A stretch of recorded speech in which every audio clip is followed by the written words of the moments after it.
Hello everyone, I hope कि आप सब लोग अच्छे होंगे। तो आज का जो टॉपिक है बहुत सिंपल है, आप पढ़ भी सकते हो। How to trade web third. आपको मैं ये बता दूं कि जब हम लोग इलियड की काउंटिंग करते हैं तो जनरली ये मिलती नहीं है, ऐसा हम लोग मानते हैं कि ये मिलती नहीं है और बहुत पावरफुल होती है। ये बस सही है कि मिलती नहीं है और बहुत पावरफुल है। तो कभी कमेंट अपने कमेंट बॉक्स में मुझे ज़रूर बताना, कभी आपको वेब थर्ड मिली है तो कैसे इसको आपने आइडेंटिफाई किया है। इसका मैं एग्जांपल भी दूंगा लाइव में। अभी मैं इसका एग्जांपल पहले इसको समझा दूँ, उसके बाद मैं आपको एग्जांपल भी दूंगा। तो आइए चलते हैं, इसको आइडेंटिफाई करते हैं और इस पर ट्रेडिंग भी करते हैं। तो जो भाई और बहन मेरे चैनल पर नए हैं तो उनसे रिक्वेस्ट करूंगा कि इसको डेफिनेटली इसको सब्सक्राइब कर देना। वो इसलिए क्योंकि यही एक ऐसा चैनल है जहां पर मैं आप लोगों को इलियड वेब को अच्छे से डिस्क्राइब करता हूं। बात होती है कि how to trade web third. ये थर्ड ही क्यों फर्स्ट नहीं, क्यों फिफ्थ नहीं। तो मैं आपको इसलिए बताता हूं थर्ड ही क्यों। क्या होता है कि जब हमारे वेब्स का फॉर्मेशन होता है, जब वेब के फॉर्मेशन होता है तो टेक्निकल एनालिसिस के हिसाब से इसको हाई रीड किया जाता है। ये हाई है और ये आपका लो है। तो जब हाई बना है तो कहीं ना कहीं वेब फर्स्ट बना होगा और ये सेकंड बनेगा।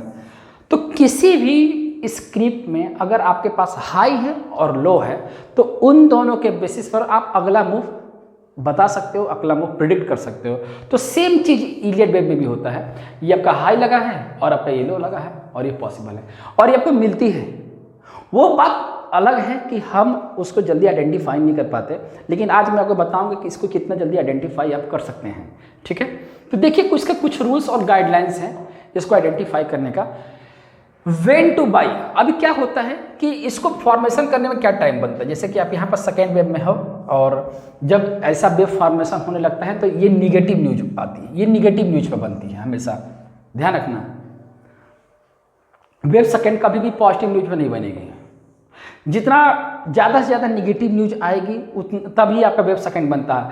वो ऐसा इसलिए क्योंकि फियर होता है, यहाँ पर ना बाई करने का फियर होता है और यहाँ पर हम बाई नहीं करेंगे तभी ये ऊपर जाएगी। क्यों? क्योंकि इसमें ये इसको बोला जाता है एयर। हल्की होती है, बड़ी तेज चलती है। अब ज़्यादा से ज़्यादा बाई करेंगे तो डेफिनेटली ये ऊपर जा ही नहीं सकती है। ठीक है, तो जितना निगेटिव न्यूज आनी है वो वेब थर्ड सेकंड के लिमिट है, सेकंड पर ही आकर फिनिश होती है। अब देखो, और बिगिनिंग बाय 23.6%, 38.2%। मतलब अगर यहाँ पर फॉर्मेशन हो गया तो आप यहाँ से यहाँ तक रिट्रेसमेंट डालोगे। अगर वो 38.2% से आ रही है, 38.2% डाउनफॉल आया तो आपको इसको बाई करना है।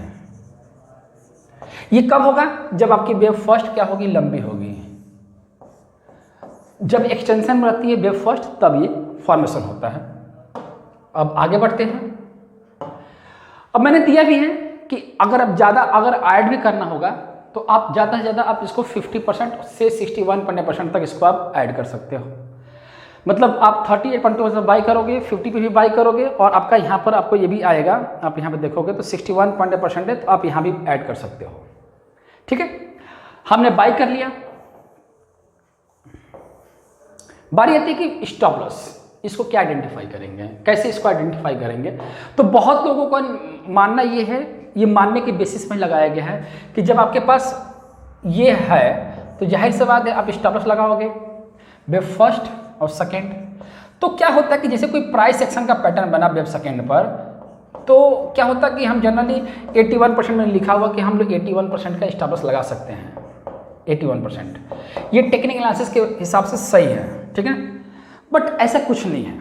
आप 81% के बाद स्टॉप लॉस मत लगाओ। मैंने इसको जानबूझ के लिखा होगा कि ये ना जो स्टॉप लॉस है ये बहुत कंजर्वेटिव स्टॉप लॉस है। कंजर्वेटिव मतलब हम इससे ज़्यादा रिस्क नहीं ले सकते जी। क्यों? क्योंकि निगेटिव न्यूज बहुत ज़्यादा रहती है, इसीलिए वो 81.2% के बाद अगर प्राइस नीचे जाती है तो आपको निकालना है।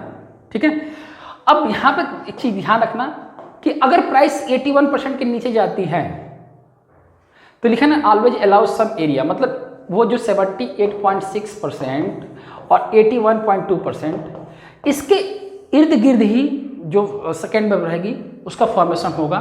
ठीक है, तो आप इसमें मतलब इसको बाई करना है तो आप इसको रिस्क मैनेजमेंट के हिसाब से भी फॉलो कर सकते हो। ठीक है, अब देखो कि अगर हमने वेब थर्ड में बाई कर लिया तो इसका नेचर कैसे बनेगा। यहाँ पे लिखा है व्हेन टू टेक प्रॉफिट। तो अब यहाँ पर क्या होता है कि वेब थर्ड के लिए आप कभी भी रिट्रेसमेंट मत डालना, ठीक है ना, इसको अवॉइड करना है। आप हमेशा इसको प्रोजेक्ट करते हो।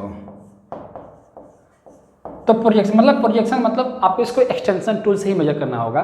तो मैंने लिखा हुआ है, आपको देखोगे, टेक प्रॉफिट 100% टू 127%।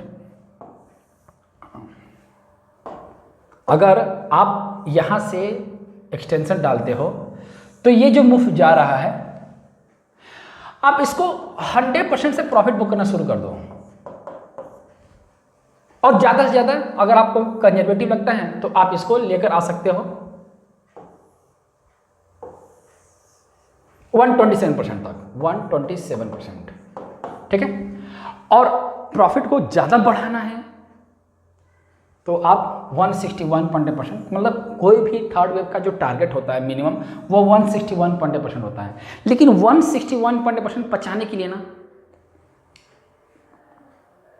कॉन्फिडेंस होना चाहिए। कॉन्फिडेंस कह लो या फिर आप ये कह लो कि पेशेंस चाहिए उसके लिए। कॉन्फिडेंस नहीं, पेशेंस चाहिए कि हम उस इतना लंबा इसको होल्ड कर सकें, क्योंकि बहुत ज़्यादा लंबी होती है, पावरफुल होती है। ठीक है, तो आप यहाँ पर इसको मतलब आपके पास मैंने लेवल मेंशन कर दिया है, आप इसके हिसाब से बुक करना शुरू कर दीजिएगा। आप कहाँ पर कंफर्टेबल हैं आप अपने हिसाब से इसको बुक कीजिएगा। ये थ्योरेटिकल नहीं, ये प्रैक्टिकल कॉन्सेप्ट है, तो इसीलिए मैंने इसको मेंशन कर दिया है कि आप कहाँ पर कंफर्ट फील कर रहे हो उसके हिसाब से बुक कर लेना आप। अब ध्यान दो कि फिबोनाची लेवल पे प्रोबेबिलिटी कैसे बनती है सेकेंड वेव की। तो सेकेंड वेव की जो प्रोबेबिलिटी है, मतलब ये जो बन रहा है ये कहाँ तक आ सकता है, तो सेकेंड वेव जो है वो 38.2%, मतलब 38.2% कि आने के चांस कितना होता है 15%। और भाव जो है सेकेंड वेव को कहाँ तक आने का चांस होता है 61% आने का जो चांस बनता है वो कितना होता है 75%। मतलब जो सेकेंड वेव बन रही है वो 61% पर ज़्यादा आने के चांस बनती हैं। 78.6% और 81% का भी जो चांस बनता है वो 10%, मतलब ये बहुत जल्दी नहीं आती लेकिन आती है। ये ध्यान रखना, सेकेंड वेव आपको इस सारे रेशियो पे मिल सकती है। अब ध्यान दो, तो जैसे हम लोगों ने कहीं बाई कर लिया, सपोज कर हमने 38.2% बाई कर लिया या 50% में बाई कर लिया या 61% में बाई किया हुआ है, ज़्यादा से ज़्यादा हम 81.2% पे बाई कर लिया। ठीक है, तो अगर हम बाई करते हैं, यहाँ पर हमने बाई किया कहीं, जो लेवल है मैक्सिमम लेवल रख रहा हूँ 81.2%। ठीक है, तो आपका स्टॉप लॉस क्या बनेगा, स्टॉप लॉस ये बनेगा। ध्यान रखिएगा, हमेशा आपको स्टॉप लॉस जो वेव फर्स्ट का जो 0 पॉइंट होगा वही रखना है। ध्यान में रखिएगा, ये सबसे सेफ स्टॉप लॉस होता है। मैंने बताया नहीं था यहाँ पर, मैं आपके यहाँ बता रहा हूँ कि स्टॉप लॉस कभी भी आप ये वाला यूज मत कीजिएगा 81.2% के एरिया के नीचे का या प्राइस एक्शन का। अगर आप सेफ ट्रेडिंग करना चाहते हो तो आपको ये स्टॉप लॉस रखना पड़ेगा। मैं आपको इसका एग्जाम्पल भी दिखाऊंगा। अब हम आगे बढ़ते हैं। अब हम बात करते हैं कि वेब थर्ड की।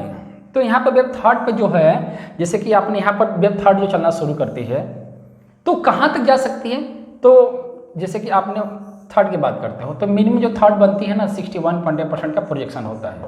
तो उस प्रोजेक्शन के हिसाब से 61% से लेकर 100% का जो रेशियो होता है उसकी प्रोबेबिलिटी केवल 15% होती है। मतलब ये तब बन सकता है, जा सकती है, तो उसका रेशियो कम होता है इस थर्ड का जाने का। सबसे ज़्यादा रेशियो इसका होता है, मतलब 127% पर आपको प्रॉफिट अच्छा मिलेगा। यहाँ पर देख रहे हो मैंने लिखा हुआ है, ये सबसे ज़्यादा प्रॉफिट मिलता है 127% पर। बाकी 161% या उससे ज़्यादा के जो रेशियो होती है, मतलब ये और भी ऊपर जा सकता है, तो उसका रेशियो कहाँ से कंसीडर होना शुरू कर देता है 161%। आप बाई करते हो, ध्यान में रखिएगा, ये बाई पॉइंट है सेकेंड वेव, ये आपका स्टॉप लॉस बनेगा 0 पॉइंट, जहाँ से वेव स्टार्ट हुई है, starting of wave. Light trade कर सकते हैं। अगर लाइट ट्रेड करके इसको चेक करना है, समझना है, तो आप इसको इस कॉन्सेप्ट से आप इसको समझिए। ठीक है, अब मैं इसको ना लाइव एग्जांपल दिखाता हूँ आपको। मैं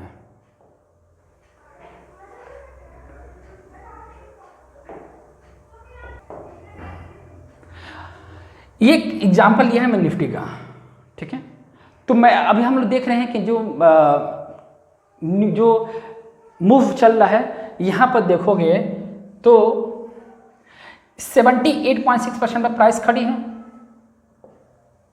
यहाँ पे देखो 78.6% प्राइस खड़ी है, राइट।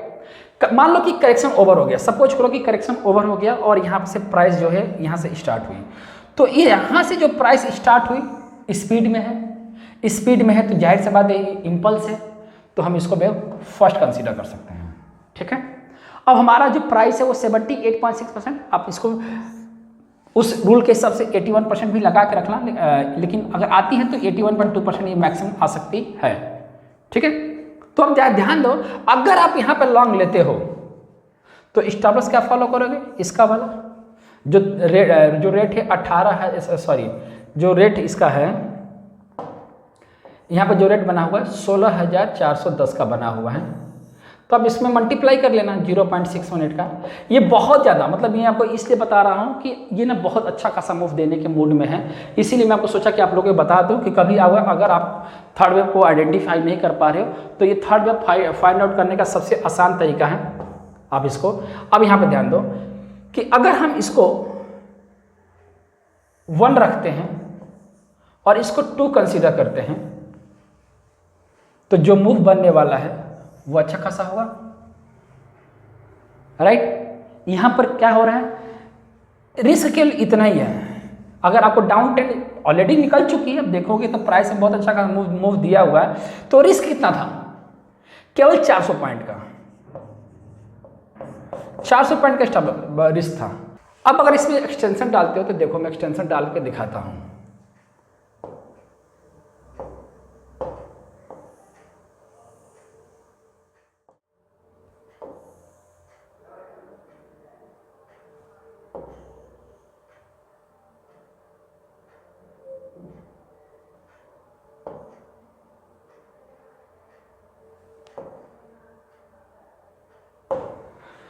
अगर मैं इसकी एक्सटेंशन की बात करता हूं, यहां पर देख सकते हैं,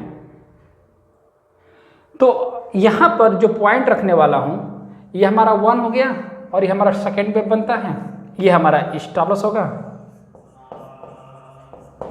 और जो डेस्टिनेशन होगा मिनिमम 61% होगा 100%। और उसके बाद जब आप देखोगे तो ये ज़्यादा ज़्यादा आपका 127%, 127%। तो मिलते हैं अगले वीडियो में, इसको आइडेंटिफाई कीजिएगा, ठीक है। ख्याल रखिएगा अपना।